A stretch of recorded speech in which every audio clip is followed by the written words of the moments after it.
নেহাত আমাদের অবিরাম বাবু বড় ভালো লোক, তার কথাতে এতদিন ধারে মাল দিয়েছি, এবার ভালো কথায় বিদে হতো। তুমি এটা রাখো, দোকান থেকে চাল ডাল কিনে বাড়ি যাও, তারপর আমি পুজোটা কেটে যাক, দেখছি কি করা যায়।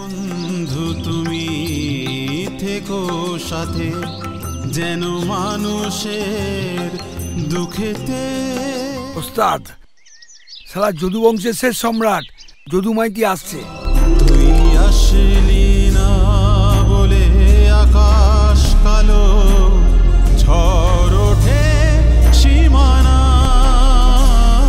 আমি যতদূর জানি যদু কাকার 3 কুলে কেউ নেই, তাহলে মেম সাহেব, ম্যাডাম। চেনা এই শহর আজ সব হারিয়ে বদলে যায় অজানা। এনিওয়ে, যদু মাইতির বাড়িটা একটু যদি বলেন প্লিজ। হ্যাঁ চলুন, আমি আপনাকে দেখিয়ে দিচ্ছি।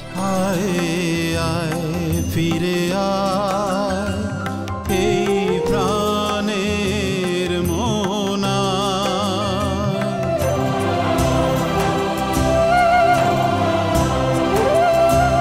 অবিরাম বাবু, আমি জানি আপনি অত্যন্ত একটা ভালো মানুষ, আমার যদি একটা উপকার করেন প্লিজ। চেনা নেই, জানা নেই, আপনি আমাদের জন্য এত কিছু করছেন কেন? আপনি আপনার কর্তব্য করেননি, আর আমি আমার কর্তব্য করছি।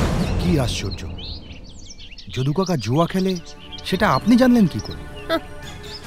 ভুলে যাবেন না, আমি একজন আইপিএস অফিসার। মানুষ হয়েছেন মানে? তাহলে আপনার আসল বাবা মাকে? যদি বলি আপনারাই আমার আসল বাবা মা।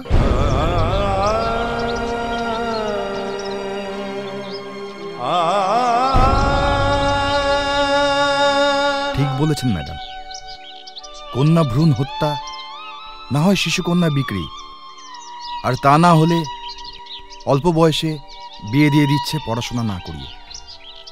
আপনি তো গ্রামের মাথা, দেখবেন একটু এরম যেন না হয়।